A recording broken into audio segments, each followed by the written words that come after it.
आवोनी पधारो निमारे देश जी केसरिया बलों आवोनी पधारो निमारे देश जी रंग रसिया बलों आवोनी पधारो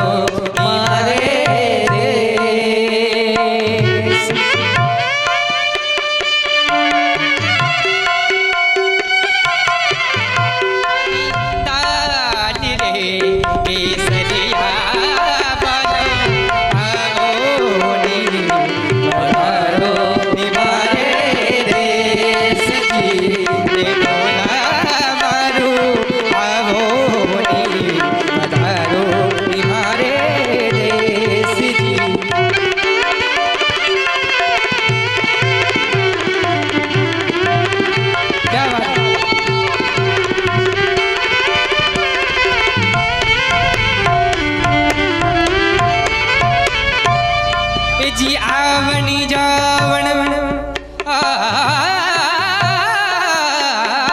आवण जावण ए जी आवण जावनी के गयो दे गयो कोली अनेक गिनता गिनता किस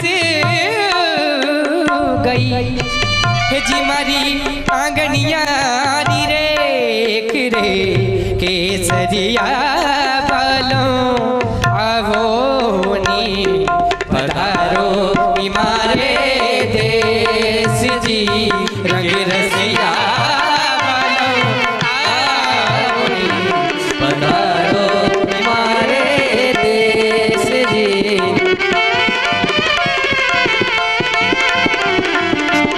क्या बात है,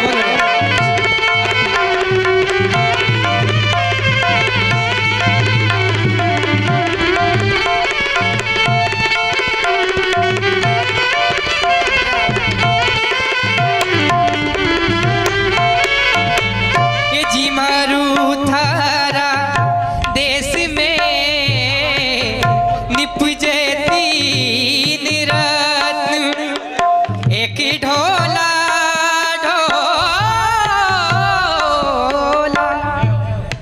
एक ढोला एक मरवन तीजो कुसुमल रंग रे केसरिया बलों आवोनी पधारो निमारे। आज कथा का फल नवम दास स्कान प्रणाम श्री राम जन्म और कृष्ण जन्म की कथा का प्रणम हम सवय करने जा रहे हैं। तो आज अभी माला अर्पण के लिए मैं जिनका नाम लूँगी मैं चाहती हूँ कि वो लोग कृपया करके आगे आइए। श्रीमती विमला देवी सुरजन,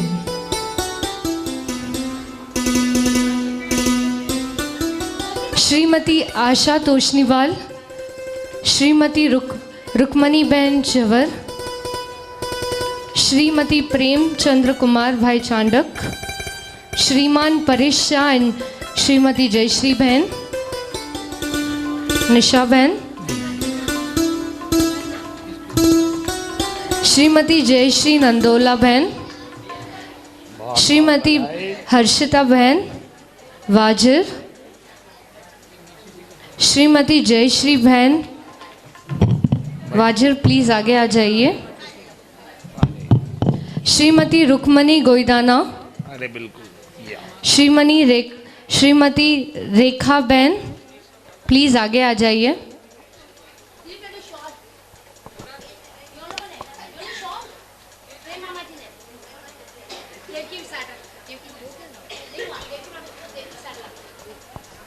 श्रीमान देवकी शारदा जी, श्रीमती देवकी जी प्लीज आगे आ जाइए। श्रीमती देवकी बहन शारदा,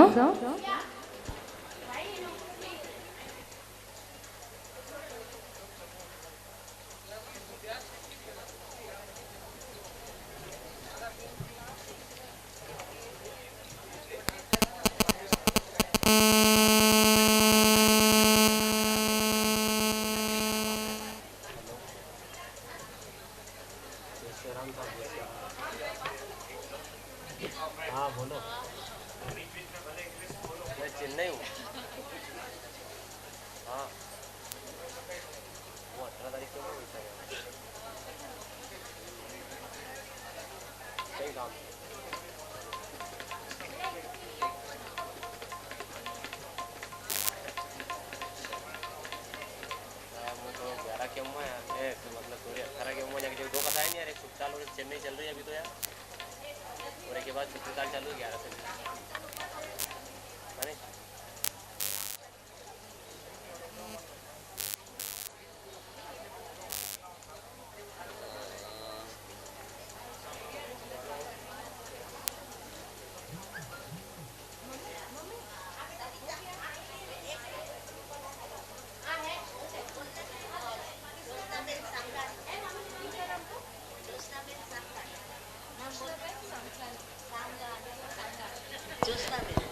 श्रीमती जोशनाबेन सांकानी,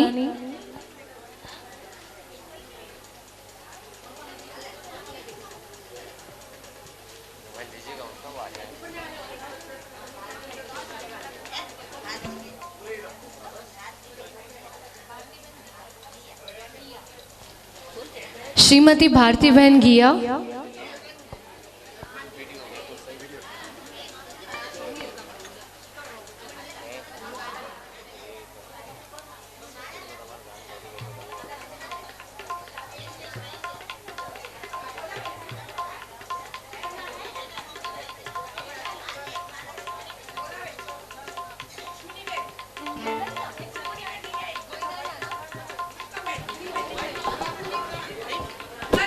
श्रीमती रुक्मणीबेन,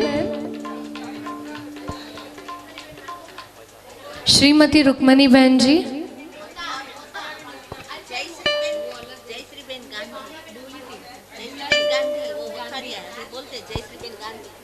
श्रीमती जयश्रीबेन गांधी,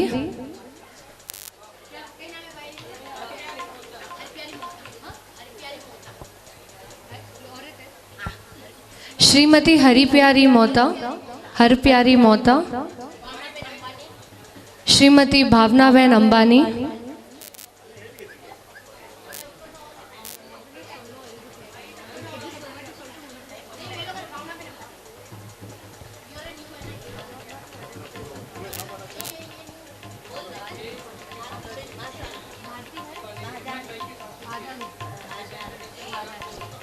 श्रीमती भारतीबेन भादानी,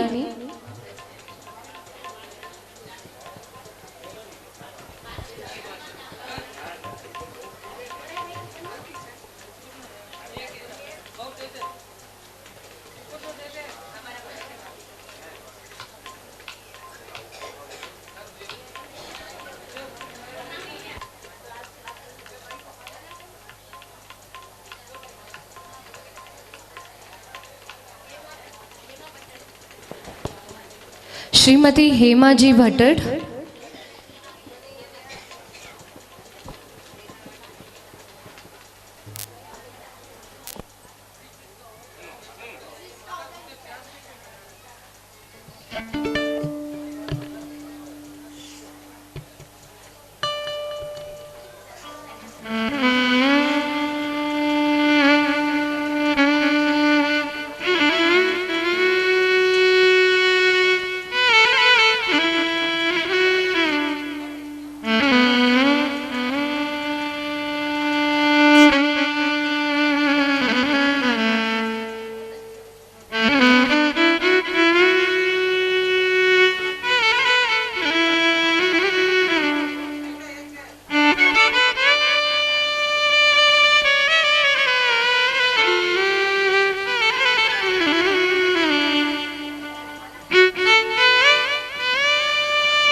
शिवल्लभाधीश की जय। श्री गोसाई जी परम दयाल की जय। श्याम सुंदर श्री यमुने महारानी की जय। श्री गोवर्धन नाथ की जय। श्री भागवत भगवान की जय।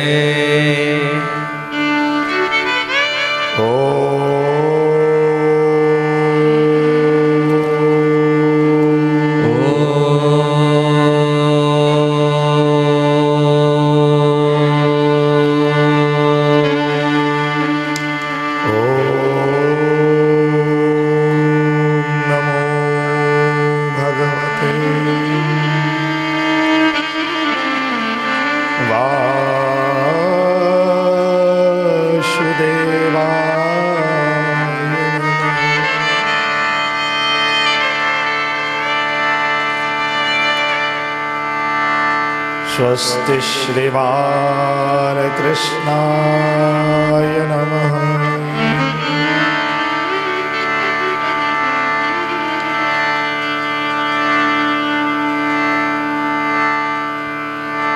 स्वस्ति श्री गुरुचरणकमलेभ्यो नमः।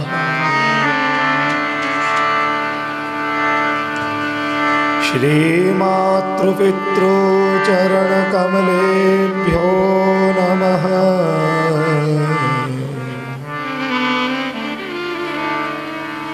श्रीमापतये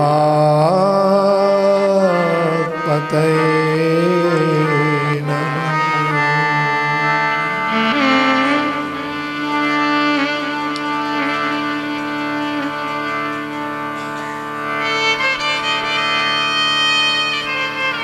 श्री गोवर्धननाथ पादयुगलम्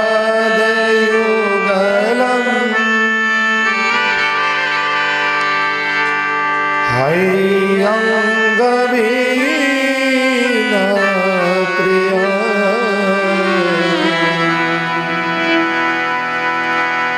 नित्यं श्रीमथुराधिपं सुखकरम् श्रीविठ्ठलेशं मुदा।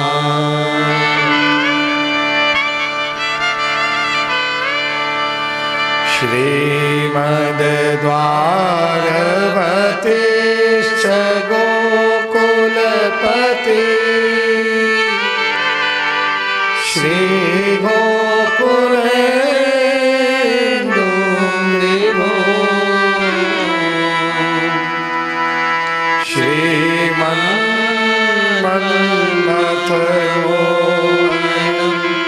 नटवरम् श्रीबालकृष्णं भजे।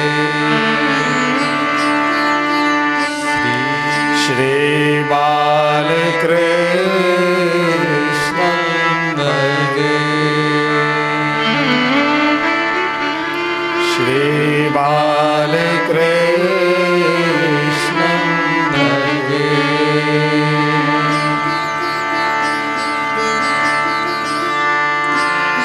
पुष्टिमार्गीय सर्वज्ञः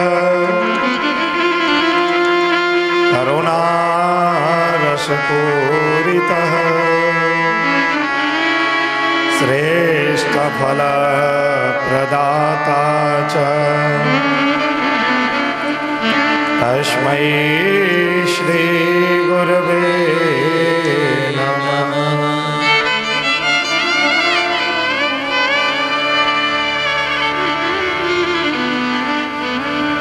योऽन्त्यः प्रविश्य मम वाचमिमां प्रसूप्ताम् सञ्जीवयत्यखिलशक्तिधरः स्वधाम्ना अन्याश्च हस्तचरणः श्रवणत्वगादिन्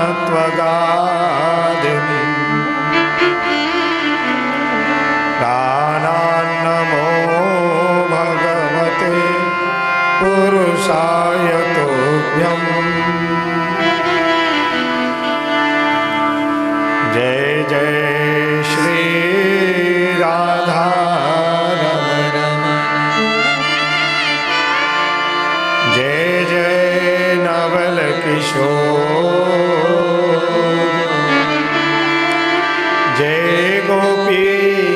चोर प्रभु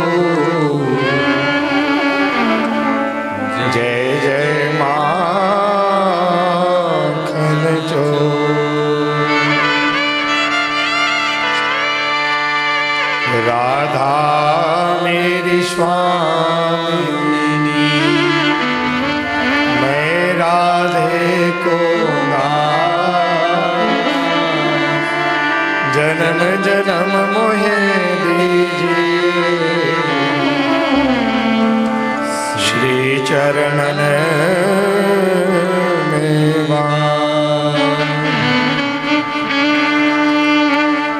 श्री चरणन में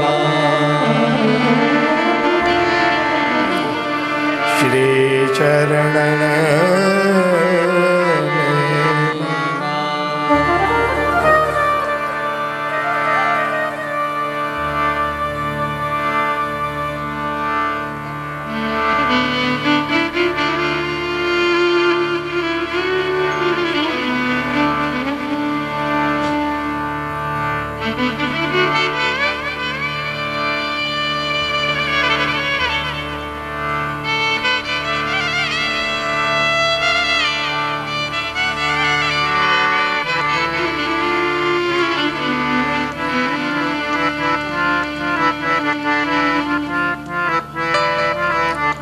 व्यासपीठ से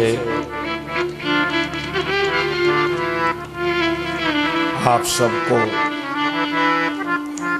मेरा प्रणाम। जय श्री कृष्ण, जय जय श्री राधे। कल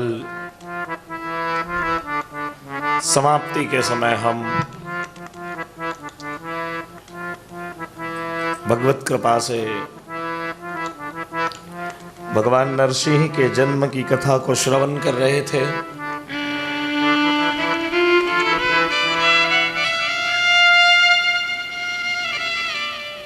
विषय है वासना प्रकरण, वासनाओं की निवृत्ति। 4 प्रकार की वासनाओं को समझाया। सद्वासना, असद वासना, मिश्र वासना और काम्य वासना। और इन चारों वासनाओं की निवृत्ति का एकमात्र उपाय भगवत नाम में दृढ़ता, भगवत नाम के प्रति विश्वास। प्रहलाद के विश्वास ने नरसिंह को जन्म दिया।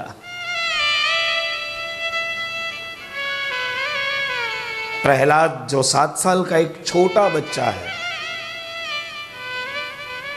और उस छोटी सी आयु में जो उसकी दृढ़ता है, उसकी निष्ठा है, हमेशा ध्यान रखना, निष्ठा अटकाती है और प्रतिष्ठा भटकाती है। अहिल्या की निष्ठा और राम के चरणों की प्रतिष्ठा ने एक चेतना को जन्म दिया, एक चेतना प्रकट हुई। अहिल्या की निष्ठा और राम के चरणों की प्रतिष्ठा, निष्ठा और प्रतिष्ठा दोनों ने मिलकर के एक नवीन चेतना को जन्म दिया है। पत्थर में से अहिल्या प्रकट हो गई।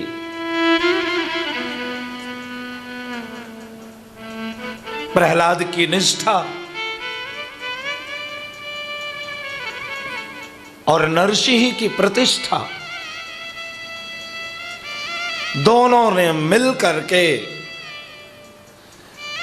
ये बताया कि भक्ति की कोई उम्र नहीं होती है। भक्ति कहीं भी, कभी भी, किसी समय, कहीं से भी भक्ति की शुरुआत हो सकती है। भक्ति की कोई सीमा नहीं है, भक्ति के लिए कोई लिमिट नहीं है, भक्ति के लिए कोई उम्र का निर्धारण नहीं है।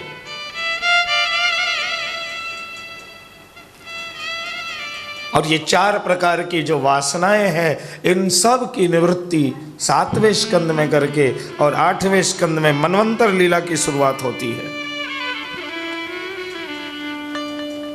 8वें स्कंद का विषय है मनवंतर। अधिकार, साधन, सर्ग, विसर्ग, स्थान, पोषण, उति और मनवंतर। ये मनवंतर जो है 8वें स्कंद का विषय है। और 8वें स्कंद के मनवंतर लीला में मनवंतर का मतलब होता है समय, काल।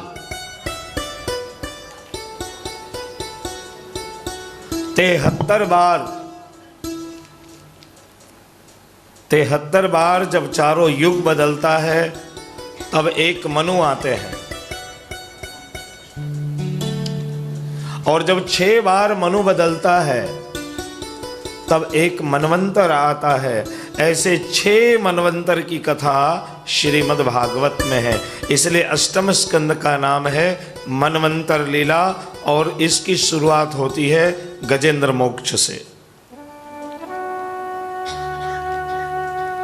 गजेंद्र मोक्ष, समुद्र मंथन और फिर प्रलय, राजा सत्यव्रत का चरित्र, मत्स्यावतार की कथा। 8वें स्कंद में एक भगवान का अवतार है कच्छप के रूप में, एक भगवान का अवतार है मोहिनी के रूप में, एक अवतार है धन्वंतरी के रूप में और एक अवतार है मत्स्य के रूप में, मछली के रूप में, और एक अवतार है गजेंद्र मोक्ष के समय में गज और ग्रह का उद्धार करने के लिए। ऐसे 6 मनवंतर की कथा है श्रीमद् भागवत में। संपूर्ण श्रीमद् भागवत में 6 बार प्रलय की कथा है। 6 बार पूरे ब्रह्मांड का प्रलय हुआ और पूरे ब्रह्मांड की उत्पत्ति हुई। इस 6 बार की कथा अकेले श्रीमद् भागवत में है। इसलिए 8वें स्कंद का विषय है मनवंतर। समझना ध्यान से। इसीलिए मैंने पहले दिन कहा था कि देखो पुराण बहुत है, महापुराण एक ही है।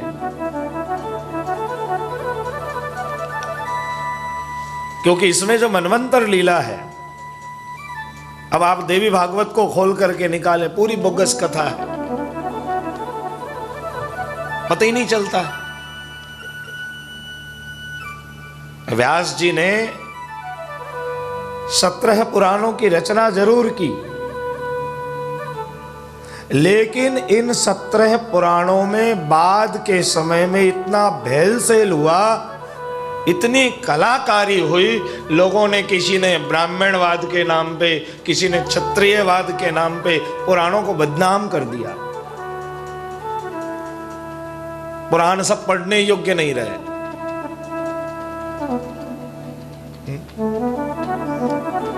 और ऐसी स्थिति हुई स्मृति ग्रंथों की। स्मृति ग्रंथ मतलब मनुस्मृति। आपको मालूम है भारतीय राजनीति में मनुस्मृति ने एक बार कितना उत्पात मचाया। ये मनुस्मृति मतलब क्या? ब्रह्मा जी के पुत्र शतरूपा की पत्नी महाराज मनु की रचना, मनुष्य की व्यवस्था, राजकीय व्यवस्था का वर्णन है। आप सबको याद होगा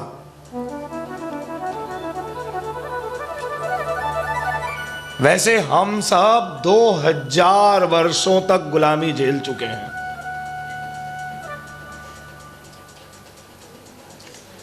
इस भारत भूमि पे 500 वर्षों तक मुगलों ने शासन किया,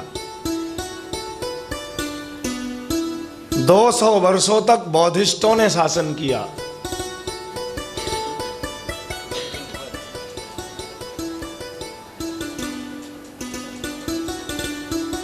और आप विचार करें कि 200 वर्षों तक अंग्रेजों ने शासन किया,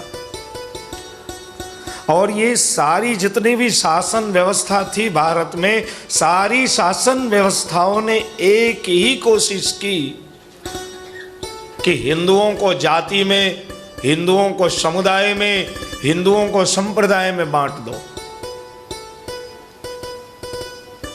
और इन सब लोगों ने मिलकर के हमारे धर्म ग्रंथों में परिवर्तन किया ताकि हम हजारों वर्षों तक लड़ते रहें, हम कभी एक हो ही नहीं पाए। मेरा जो अध्ययन है, मैंने जो सर्च और रिसर्च किया है,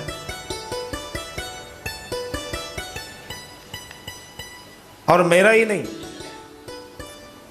आप ईमानदारी से जब ग्रंथों को देखें तब आपको स्वयं ज्ञात होगा कि हमारे धर्म ग्रंथों के साथ छेड़छाड़ करके हमको आपस में ही लड़ाया जा रहा है।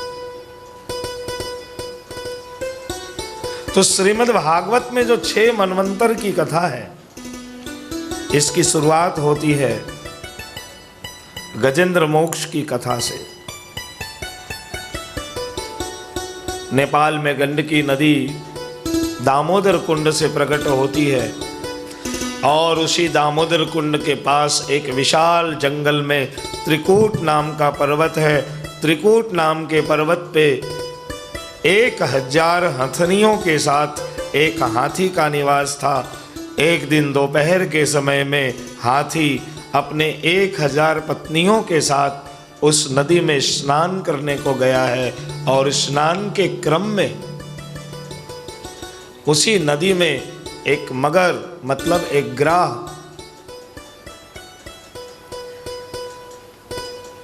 एक घड़ियाल का निवास उसी नदी में है। सुखदेव जी कहते हैं कि राजन, न दानम न तपो न्याज्या न शौचम न व्रतानि च प्रीयते मलया भक्त्या हरिरन्यद विडम्बनम् ततो हरौ भगवती भक्तिं कुरुत दानवः आत्मौपेन सर्वत्र सर्वभूतात्मनीश्वरे।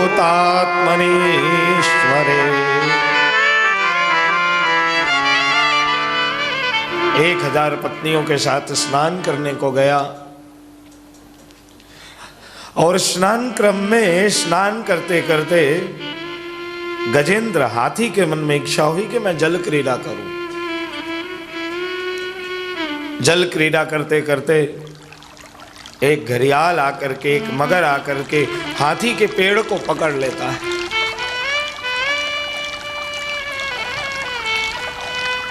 मगर ने हाथी को खींचना शुरू किया। हाथी की 1000 पत्नी दौड़ती है हाथी को बचाने के लिए। परिणाम स्वरूप मगर हाथी को खींचते खींचते एकदम गहरे जल में ले गया। पत्नी छोड़ छोड़ करके सब निकल करके किनारे पे आकर खड़ी होकर देखने लग गई। हाथी चिल्लाता रहा, मुझे कोई बचा लो। हाथी रोता रहा कि मुझे कोई बचा लो। जंगल में से कई सारे पशु पक्षी दौड़कर आ गए। हाथी के बच्चे दौड़कर आए, हाथी को बचाने की चेष्टा करने लग गए, लेकिन गहरे पानी में जाकर कौन बचाए? कौन बचाए? यही तो वो एक समय है जब इंसान के मन में वैराग्य प्रकट होता है। हाथी ने देखा कि मेरी 1000 पत्नी, जिन्हें मैं अपना सर्वस्व मानता था, जो मुझे अपना सर्वस्व मानती थी, और आज मेरे सामने खड़ी हैं। मैं डूब रहा हूं, मैं मर रहा हूं, पर कोई प्राण दे करके मुझे बचाने को तत्पर नहीं है। हाथी डूबता रहा, चिल्लाता रहा, बिलकता रहा। हाथी की सब पत्नी वापस घर पे लौट कर आ गई। हाथी डूबते डूबते 1000 वर्षों तक युद्ध चला।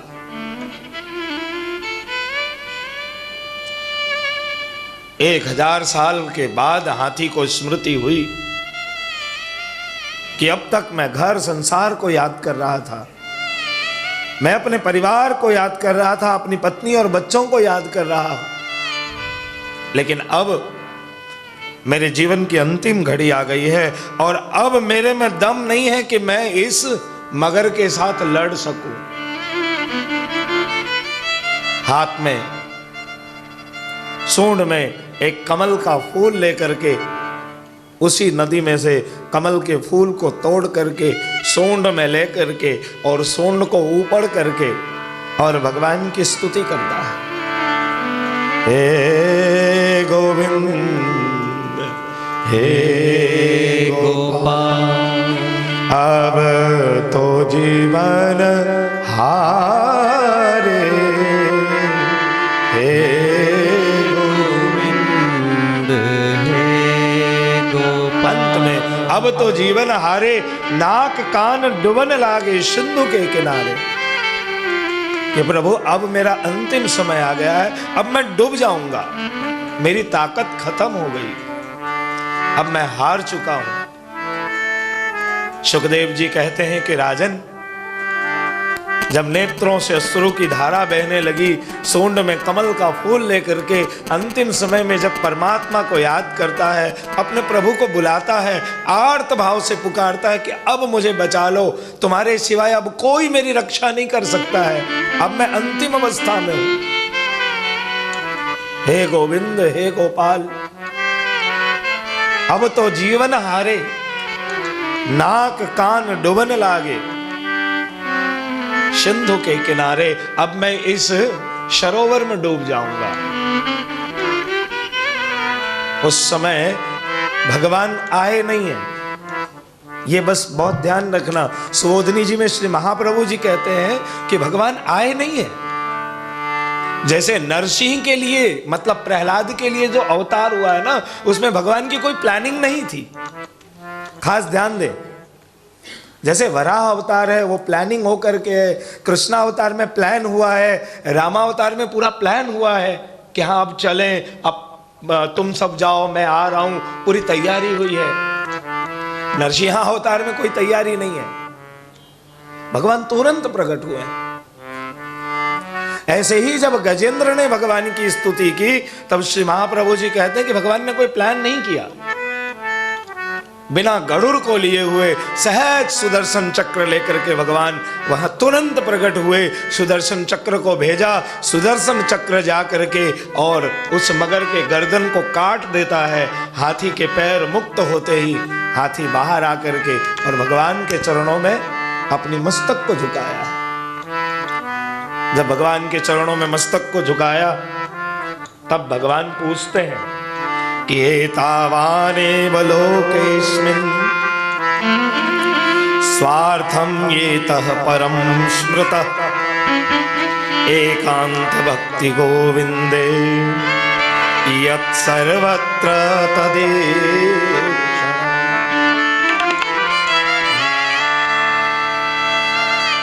जैसे भीष्म पितामह के अंतिम समय में भगवान पहुंचे, और अंतिम समय में भगवान ने पहुंचने के बाद क्या कहा? बपुरल ककुला मृतान नाभ्यम विजय सखे रतिरस्तु में नवध्या त्रिभुवन कमलम तमाल वर्णम रवि कर गौर बराम्बरम दधाने। उस समय भी दादा भीष्म की अंतिम अवस्था है और यहाँ गजेंद्र की अंतिम अवस्था है। हाथी बाहर आया, हाथी ने दंडवत किया, भगवान की स्तुति की। भगवान ने कहा कि अब तुम्हारी क्या इच्छा है? बोले हे गोविंद, अब आपके दर्शन हो गए और आपके दर्शन होने के बाद कौन सी इच्छा बाकी रह सकती है? 1000 साल से तो इच्छा करते करते यहां तक पहुंच गया मेरे प्रभु। जब से जन्म लिए हैं उस दिन से इच्छा कर रहे हैं। बचपन ने जवानी से तुझे मिलाया, जवानी ने बुढ़ापे तक तुझे पहुंचाया। आज तक तो इच्छा ही की है, अब क्या करें? दासी ने कहा कि अब मेरी कोई इच्छा नहीं है। भगवान कहते कुछ तो होगी। बोले बस अब तो एक ही इच्छा है कि राधे तेरे चरणों की, श्यामा तेरे चरणों की, कर धूल ही मिल जाए, राधे तेरे चरणों की, सब गाइए। श्यामा तेरे चरणों की, जरा धूल तो मिल जाए, सच कहता हूँ राधे, सच कहता हूँ राधे, तकदीर सवर जाए,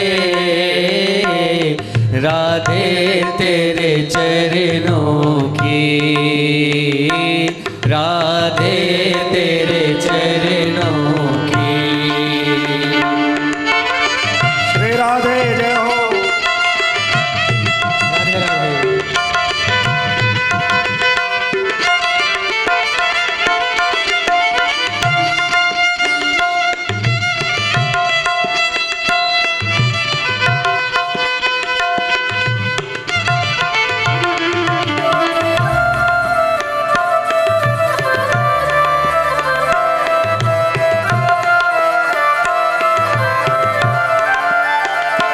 सुनते हैं कृपा तेरी, दिन रात बरसती है, सुनता हूँ तेरी रहमत, दिन रात बरसती है,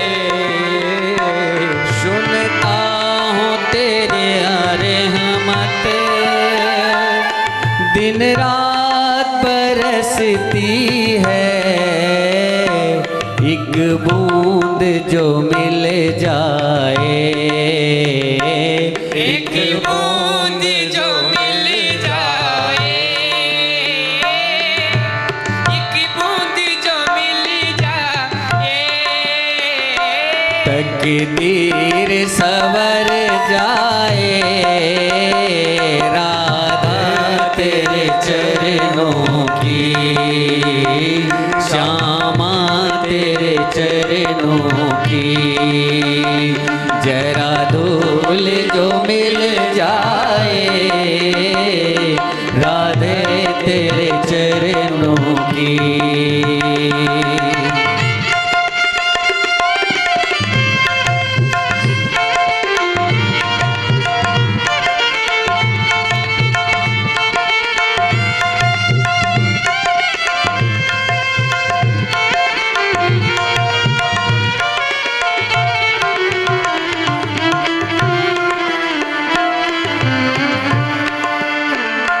नजरों से गिराना ना, चाहे जितनी सजा देना, नजरों से गिराना, तालियों की सेवा करते हुए जितनी सजा देना,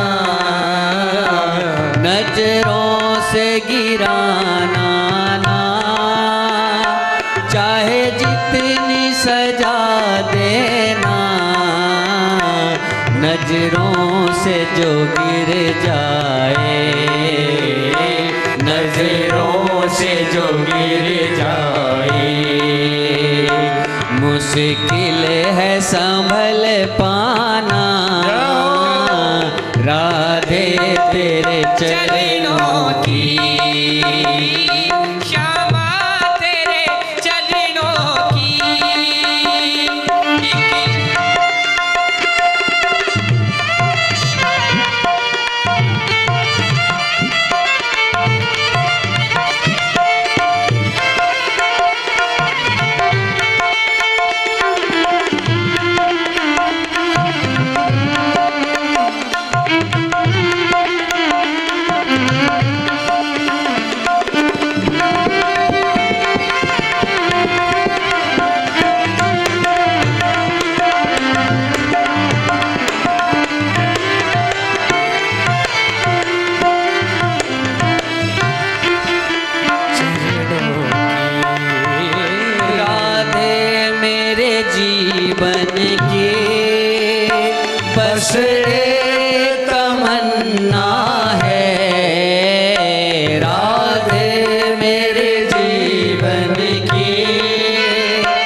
सामने हो मेरे, तुम सामने हो मेरे, मेरा दम ही निकल जाए राधे तेरे चरणों की, राधे तेरे चरणों की, जरा धूल जो मिल जाए राधे तेरे चरणों की, श्यामा तेरे चरणों की, राधे तेरे चरणों की।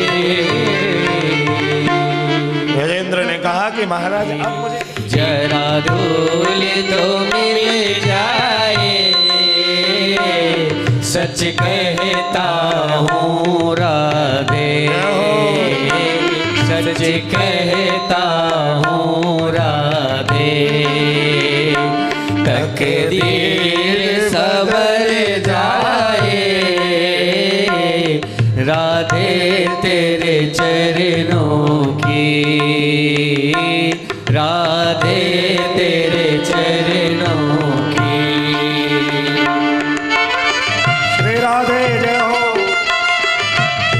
राधे राधे।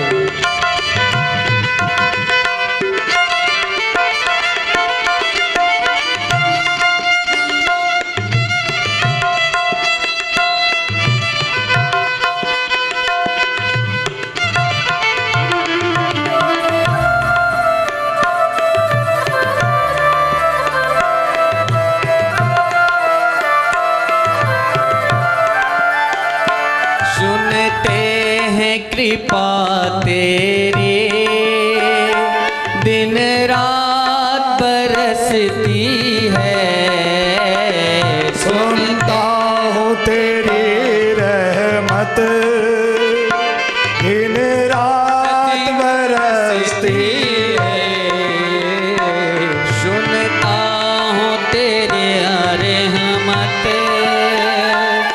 दिन रात बरसती है, एक बूंद जो मिल जाए, एक बूंद जो मिल जाए, एक बूंद जो मिल जाए, तकदीर सवर जाए राधा तेरे चरणों की, श्यामा तेरे चरणों की, जरा धूल जो मिल जाए राधे तेरे चरणों की।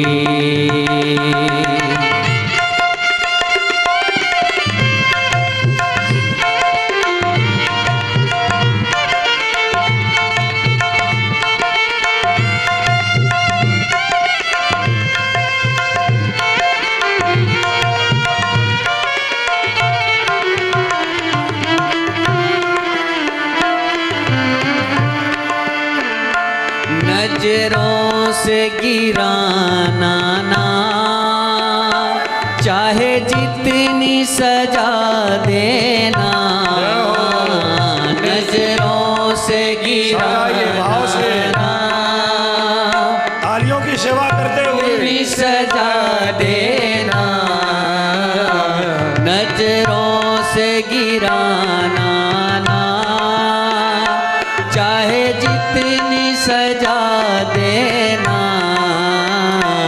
नजरों से जो गिर जाए, नजरों से जो गिर जाए, मुश्किल है संभल पाना राधे तेरे चरणों की, श्यामा तेरे चरणों की।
मेरे, तुम सामने हो मेरे, मेरा दम ही निकल जाए राधे तेरे चरणों की, राधे तेरे चरणों की, जरा धूल जो मिल जाए राधे तेरे चरणों की, श्यामा तेरे चरणों की, राधे तेरे चरणों की। गजेंद्र ने कहा कि महाराज अब मुझे तो अगर पूरा जगत परमात्मा का अंश है तो फिर वो चेतना प्रकट क्यों नहीं होती है, वो समझा देता हूं। जब हम सब उसके ही अंश हैं तो फिर मेरे में और उसमें अंतर क्या है? मेरे में और उसमें अंतर क्या है? क्यों जाऊं उसके पास, क्यों सुनूं उसकी कथा? वो मेरी कथा सुने, मैं उसकी कथा क्यों सुनूं?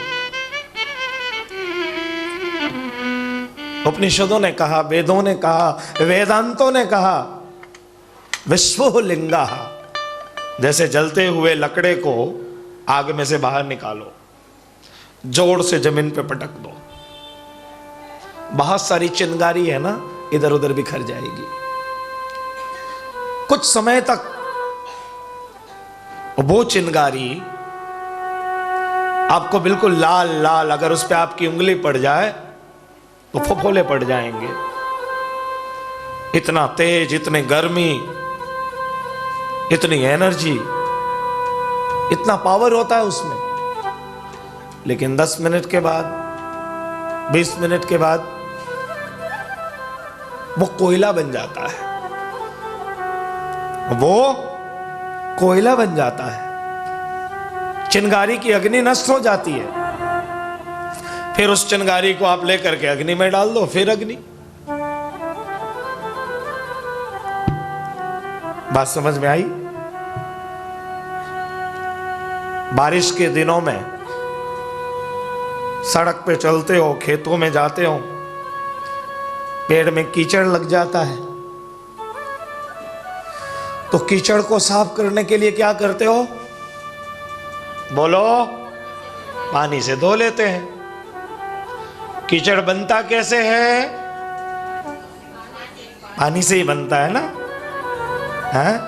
तो संसार रूपी कीचड़ का निर्माण भी परमात्मा के द्वारा हुआ है, और इस संसार रूपी कीचड़ को धोने के लिए भी परमात्मा के पास ही जाना पड़ेगा। बोलो जय श्री कृष्ण।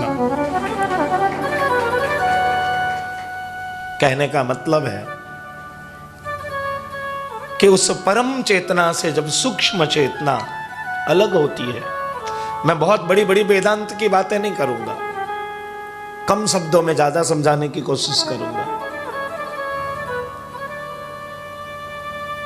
जब दिव्य चेतना से सूक्ष्म चेतना, जब हम अलग होते हैं, गर्भ में आते हैं, तो कुछ समय के लिए उसकी स्मृति रहती है। आप छोटे से बच्चे को देखना, जन्म लेने के बाद आप उसे रूम में सुला दें, वो एकदम से लाइट पे देखते रहेगा,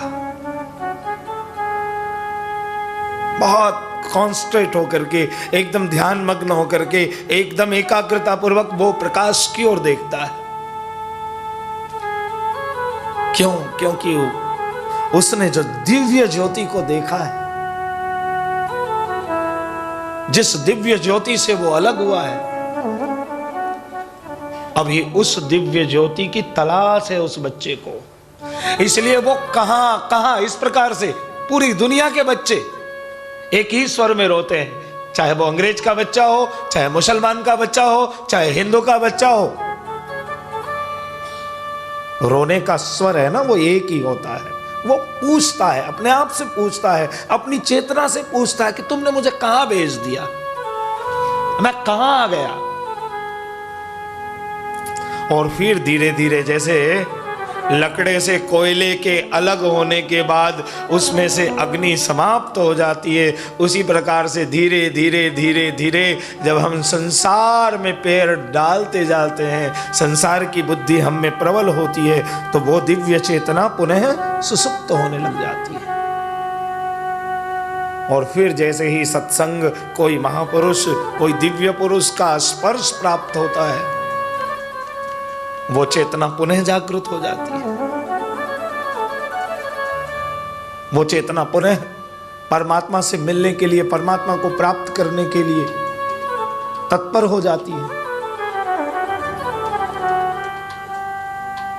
तो उसी प्रकार से सुखदेव जी ने राजा परीक्षित को समझाया कि राजन, ये पूरी जो दुनिया है, और दुनिया में सद और चिद मतलब निर्जीव और सजीव दोनों ही परमात्मा में से उत्पन्न हुए हैं। दोनों ही परमात्मा में से उत्पन्न हुए हैं, और इसी सद और चिद के मिलन से आनंद का प्रादुर्भाव होता है, आनंद की अनुभूति होती है। जैसे देखो, जीवा ये चैतन्य है, मिठाई जड़ है। अब ये जो जिह्वा है वो सजीव है, मिठाई निर्जीव है। अब सजीव के साथ जब निर्जीव का मिलन होता है, मतलब मुंह में जब मिठाई डालते हो और उस समय जो सूक्ष्म आनंद की अनुभूति होती है, जो खुशी अंदर से प्रकट होती है, इतना ही आनंद उस परमात्मा ने जगत में छोड़ रखा है।